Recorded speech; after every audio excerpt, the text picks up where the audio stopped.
ಭೀಮಾ ತೀರದ ಭಾಗಪ್ಪ ಹರಿಜನ್ ಕೊಲೆಗ ಅಸಲಿ ಸತ್ಯ ರಿವೀಲ್ ಆಗ್ತಾ ಇದೆ.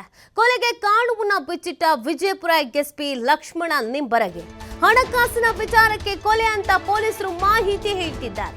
A1 ಪಿಂಟಿ ಅಲಿಯಾಸ್ ಪ್ರಕಾಶ್ಗೆ ಧಮಕಿಯನ್ನ ಹಾಕಿದ್ದ ಭಾಗಪ್ಪ ಹರಿಜನ್ 10 ಕೋಟಿ ಕೊಡು, ಇಲ್ಲ ಆದ್ರೆ ನಿಮ್ಮ ಅಣ್ಣನಿಗೆ ಆದ ಗತಿ ನಿನಗಾಗತ್ತೆ ಅಂತ ಹೇಳಲಾಗಿತ್ತಂತೆ. ಹಣ ಕೊಡುವಂತ ಪಿಂಟ್ಯಾಗೆ ಧಮಕಿಯನ್ನ ಹಾಕಿದ್ನಂತೆ ಭಾಗಪ್ಪ. ಈ ಹಿಂದೆ ಪಿಂಟು ಸಹೋದರ ವಕೀಲ ರವಿ ಅಗರಖೇಡ್ಗೂ ಕೂಡ ಧಮಕಿ ಹಾಕಲಾಗಿತ್ತು. ನನ್ನ ಹೆಸರು ಹೇಳಿ ಸಂಪಾದಿಸಿದ ಸಂಪತ್ತು ವಾಪಸ್ ಕೊಡುವಂತ ಧಮಕಿ ಹಾಕಲಾಗ್ತಿತ್ತಂತೆ. ಭಾಗಪ್ಪ ಧಮಕಿಯನ್ನ ಹಾಕಿದ್ರು ಡೋಂಟ್ ಕೇರ್ ಅನ್ನ ಮಾಡಿದ್ದ ವಕೀಲ ರವಿ. ಆಗ ವಕೀಲ ರವಿಯನ್ನ ಕೊಲೆ ಮಾಡಿದ್ದ ಭಾಗಪ್ಪ ಸಹಚರರು. ಆಗ ರವಿ ಸಹೋದರ ಪಿಂಟ್ಯ ದೂರಿನ ಮೇರೆಗೆ ಆರೋಪಿಗಳನ್ನ ಅರೆಸ್ಟ್ ಮಾಡಲಾಗಿತ್ತು. ರವಿ ಕೊಲೆ ಬಳಿಕವೂ ಪಿಂಟ್ಯಾಗೆ ಆಸ್ತಿ, ಹಣ, ಕಾರುಗಳನ್ನ ಕೊಡುವಂತೆ ಭಾಗಪ್ಪ ಧಮಕಿ ಹಾಕಿದ್ದ. ವಾಪಸ್ ಕೊಡದೇ ಇದ್ರೆ ನಿಮ್ಮ ಅಣ್ಣಂಗಾದ ಗತಿ ನಿನಗೂ ಆಗತ್ತೆ ಅಂತ ಧಮಕಿ ಹಾಕಲಾಗಿತ್ತಂತೆ. ಭಾಗಪ್ಪನೇ ನನ್ನ ಅಣ್ಣನನ್ನ ಕೊಲೆ ಮಾಡಿಸಿದ್ದು ಅಂತ ಪಿಂಟ್ಯಾಗೆ ಆಗ ಗೊತ್ತಾಗತ್ತೆ. ಆಗ ಪಿಂಟ್ಯ ತನ್ನದೇ ಗ್ಯಾಂಗ್ ಅನ್ನ ಕಟ್ಕೊಂಡು ಭಾಗಪ್ಪ ಹರಿಜನ್ ಕೊಲೆ ಮಾಡೋದಕ್ಕೆ ಸ್ಕೆಚ್ ಹಾಕ್ತಾನೆ. ಸದ್ಯ ಪಿಂಟ್ಯ ಸೇರಿ 4 ಬಂಧಿಸಿದ್ದಾರೆ ಗಾಂಧಿ ಚೌಕ್ ಠಾಣೆಯ ಪೊಲೀಸರು. ಭೀಮಾ ತೀರದ ಹಂತಕರಲ್ಲಿ ಪೊಲೀಸರ ಭಯವಿದೆ ಅಂತ ಎಸ್ಪಿ ಲಕ್ಷ್ಮಣ್ ನಿಂಬರ್ಗಿ ಹೇಳಿದ್ದಾರೆ.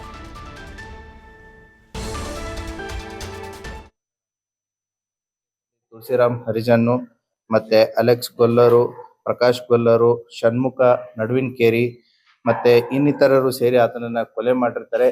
ಈಗಾಗಲೇ ಆ ಎಲ್ಲಾ ಕೊಲೆ ಆರೋಪಿಗಳು ನ್ಯಾಯಾಂಗ ಬಂಧನದಲ್ಲಿದ್ದಾರೆ. ಈ ರವಿ ಮೆಲ್ಕಿನ್ ಮೇರಿ ಮತ್ತೆ ಭಾಗಪ್ಪ ಹರಿಜನ್ ಇವರು ಕೂಡ ಒಂದೇ ತಂಡದಲ್ಲಿದ್ದು ಇವರು ಕೂಡ ಹಲವಾರು ವರ್ಷಗಳಿಂದ ಕೂಡಿ ಕೆಲಸ ಮಾಡಿರ್ತಾರೆ. ಅವರ ಮಧ್ಯೆ ಸಾಕಷ್ಟು ವ್ಯವಹಾರಗಳನ್ನು ಕೂಡ ಇರುತ್ತೆ.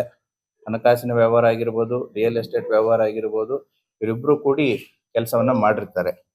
ಸೊ ಆ ಹಿನ್ನೆಲೆಯಲ್ಲಿ ಅವತ್ತಿನ ದಿನ ಇದನ್ನ ವಾಚ್ ಮಾಡಿ ಒಂದು ಆಟೋ, ಒಂದು 2 ವೀಲರ್ದಲ್ಲಿ ಏನು ವಾಕ್ ಮಾಡ್ತಾ ಇರ್ತಾನೆ, ಆ ಸಂದರ್ಭದಲ್ಲಿ ಬಂದು ಆತನನ್ನ ಈ ಪಿಸ್ತೂಲು, ತಳವಾರು ಮತ್ತೆ ಈ ಕೊಡ್ಲಿ ಯಂತ್ರ ಮಾರಣಾಂತಿಕವಾಗಿ ಹಲ್ಲೆ ಮಾಡಿ ಕೊಲೆ ಮಾಡಿ ತಪ್ಪಿಸ್ಕೊಂಡಿರ್ತಾರೆ.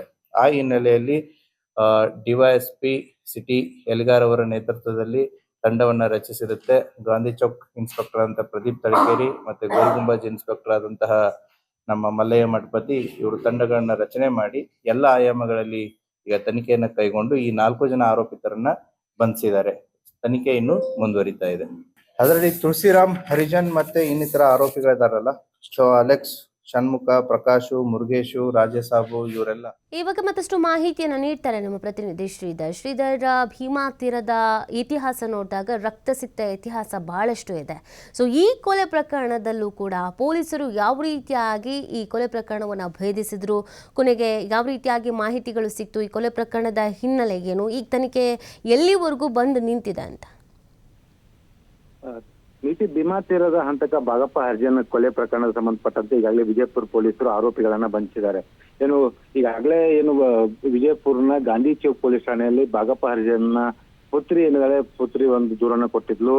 ತನ್ನ ತಂದೆಯ ಹತ್ಯೆಗೆ ಮೂಲ ಕಾರಣ ಯಾರಂದ್ರೆ ಪಿಂಟ್ಯಾನೆ ಒಂದು ಹತ್ಯೆ ಮಾಡಿದ ಅಂತ ದೂರನ್ನು ಕೊಟ್ಟಿದ್ಲು. ಯಾಕಂದ್ರೆ ಭಾಗಪ್ಪ ಹರಿಜನ್ ಹತ್ಯೆ ಆದ ತಕ್ಷಣವೇ ಪಿಂಟ್ಯಾ ತನ್ನ ಮೊಬೈಲ್ ನ ವಾಟ್ಸ್ಆಪ್ ಸ್ಟೇಟಸ್ ನಲ್ಲಿ ನನ್ನ ಆತ್ಮಕ್ಕೆ ಶಾಂತಿ ಸಿಕ್ಕಿತ್ತು ಅನ್ನೋ ಒಂದು ವಾಟ್ಸ್ಆಪ್ ಸ್ಟೇಟಸ್ ಇರ್ತಾನೆ. ಅದನ್ನ ಆದರ್ಶ ಅವಳು ದೂರು ಕೊಟ್ಟಿರ್ತಾಳೆ. ಆ ದೂರು ಕೊಟ್ಟ ಬೆನ್ನಲ್ಲೇ 24 ಗಂಟೆಯಲ್ಲಿ ಆರೋಪಿಗಳನ್ನ ಈಗ ವಿಜಯಪುರ ಪೊಲೀಸರು ಬಂಧಿಸಿದ್ದಾರೆ. ಪ್ರಮುಖವಾಗಿ ಈ ಒಂದು A1 ಆರೋಪಿ ಅಂದ್ರೆ ಪಿಂಟ್ಯಾ ಅಂದ್ರೆ ಪ್ರಕಾಶ್ ಅಗರ್ಕೋಡಿನ ಈತನೇ A1 ಆರೋಪಿ. ಈತ ಸೇರಿದಂತೆ ಪಿಂಟ್ಯಾ ಸೇರಿದಂತೆ ರಾಹುಲ್ ತಲಕೇರಿ ಆಗಿರ್ಬೋದು, ಗಜಗಪ್ಪ ಅಲಿಯಾಸ್ ಮಣಿಕಂಠ ದಾನಕೋಪ್ ಆಗಿರ್ಬೋದು, ಜೊತೆಗೆ ಸಂದೀಪ್ ಕಾಂಬ್ಳೆ ಎಂಬಂತ 4 ಜನ ಸೇರಿ ಇನ್ನು ಮೀಸೆ ಚಿಗುರದಂತ 4 ಜನ ಏನಿದ್ದಾರೆ, ಈ ಒಂದು 4 ಜನ ಗ್ಯಾಂಗ್ ಸೇರಿ ಒಂದು ಭಾಗಪ್ಪ ಹರಿಜನನ್ನ ಹತ್ಯೆ ಮಾಡಿದ್ದಾರೆ. ಇವರೆಲ್ಲರೂ ಕೂಡ ಭಾಗಪ್ಪ ಹರಿಜನ್ನ ಸಹಚರರೇ. ನೀತಿ ಪ್ರಮುಖವಾಗಿ ಪೊಲೀಸ್ ತನಿಖೆಯಲ್ಲಿ ಒಂದು ಅಂಶ ಬೆಳಕಿಗೆ ಬಂದಿರ್ತಕ್ಕಂಥದ್ದು ಏನಂದ್ರೆ ಭಾಗಪ್ಪ ಹರಿಜನ್ಗೂ ಮತ್ತು ಪಿಂಟ್ಯಾನ ಸೋದರರಂತ ರವಿ ಇವರಿಬ್ಬರ ಮಧ್ಯೆ ಕೂಡ ಹಣಕಾಸಿನ ವ್ಯವಹಾರ ಇತ್ತು. ಸಾಕಷ್ಟು ಆಸ್ತಿ ವಿಚಾರಗಳವಾಗಿ ಒಂದು ವ್ಯವಹಾರಗಳಿದ್ವು. ಆ ವಿಚಾರವಾಗಿ ಇವರಿಬ್ಬರ ಮಧ್ಯೆ ಒಂದು ಗಲಾಟೆ ಕೂಡ ಆರಂಭ ಆಗಿತ್ತು. ಭಾಗಪ್ಪ ಹರಿಜನ್ ಹೆಸರಿನಲ್ಲಿ ವಕೀಲ ರವಿ ಏನಿದ್ದಾನೆ ಆತ ಸಾಕಷ್ಟು ಸಂಪತ್ತನ್ನ ಸಂಪಾದಿಸಿದ ಅನ್ನೋಂತ ಮಾಹಿತಿ ಭಾಗಪ್ಪನಿಗೆ ಗೊತ್ತಾಗುತ್ತೆ.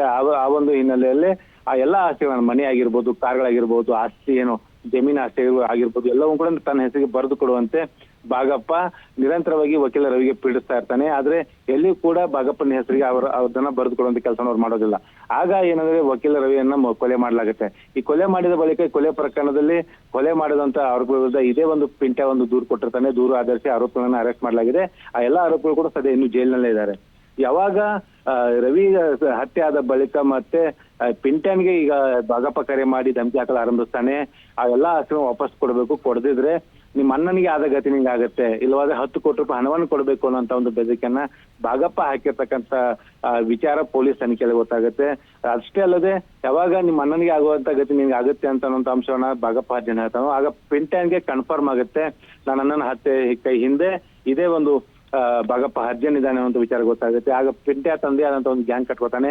ಈ ಗ್ಯಾಂಗ್ ನಲ್ಲಿ ಇದ್ದಂತ ಏನು ಪಿಂಟ್ಯಾ ಸೇರಿದಂತ 4 ಜನ ಕೂಡ ಎಲ್ಲ ಅವ್ರದೇ ಒಂದೇ ಕುಟುಂಬದ ಸಂಬಂಧಿಕರೇ ಅಂತ ಹೇಳ್ಬೋದು. ಇವರೆಲ್ಲರೂ ಕೂಡ ಒಂದ್ ಕಾಲದಲ್ಲಿ ಭಾಗಪ್ಪ ಹರ್ಜನ್ ಸಹಚರ್ಯ ಆಗಿರ್ತಾರೆ. ಆಗ ಏನ್ ಭಾಗಪ್ಪ ಹರ್ಜನ್ ಯಾವಾಗ ಇದೇ ತಿಂಗಳು 19ನೇ ತಾರೀಕು ವಿಜಯಪುರ್ನ ಕೋರ್ಟ್ಗೆ ಒಂದು ಹಾಜರಾಗೋದಕ್ಕೆ ಬರ್ತಾನೆ ಅನ್ನೋಂತ ಮಾಹಿತಿ ಗೊತ್ತಾಗುತ್ತೆ. ಇವರೆಲ್ಲರೂ ಕೂಡ ಭಾಗಪ್ಪ ಹರ್ಜನ್ ಸಹಚರ ಆಗಿರ್ತಕ್ಕಂಥ ಹಿನ್ನೆಲೆಯಲ್ಲಿ ಭಾಗಪ್ಪನ ಚಲನವಲನ ಮೇಲೆ ಕಣ್ಣಿಟ್ಟಿರ್ತಾರೆ. ವಿಜಯಪುರಿಗೆ ಬಂದ ಬಳಿಕ ರಾತ್ರಿ ಊಟ ಮಾಡಿ ಏನು ವಾಕಿಂಗ್ ಮಾಡ್ತಿದ್ದಂತ ಸಂದರ್ಭದಲ್ಲಿ ಒಂದು ಆಟೋ ಮತ್ತು ಬೈಕ್ ಮೇಲೆ ಬಂದಂತ ಈ ಒಂದು ಆರೋಪಿಗಳು ಆತನ ಮೇಲೆ ಮಾರಕಾಸ್ತ್ರಗಳನ್ನ ಕೊಚ್ಚಿ ಹಾಕ್ತಾರೆ, ಆತನ ಮರ್ಮಾಂಗಗಳನ್ನು ಕತ್ತರಿಸಿ ಹಾಕ್ತಾರೆ ಮತ್ತು 2 ಸುತ್ತು ಫೈರಿಂಗ್ ಮಾಡ್ತಾರೆ. ಅದ್ರ 1 ಸುತ್ತು ಗುಂಡು ಏನು ಭಾಗಪ್ಪನ ದೇಹಕ್ಕೆ ಹೋಗಿರ್ತಕ್ಕಂಥದ್ದು. ಇಲ್ಲಿ ಪ್ರಮುಖವಾಗಿ ಒಂದು ವಿಚಾರ ಗೊತ್ತಾಗಿರ್ತಕ್ಕಂಥದ್ದು, ಯಾಕಂದ್ರೆ ಭಾಗಪ್ಪ ಹರ್ಜನ್ ಮೇಲೆ ಏನು 10 ಪ್ರಕರಣಗಳಿದ್ದವು, 6 ಕೊಲೆ ಪ್ರಕರಣ ಸೇರಿದಂತೆ ದರೋಡೆ ಪ್ರಕರಣಗಳಿದ್ದವು.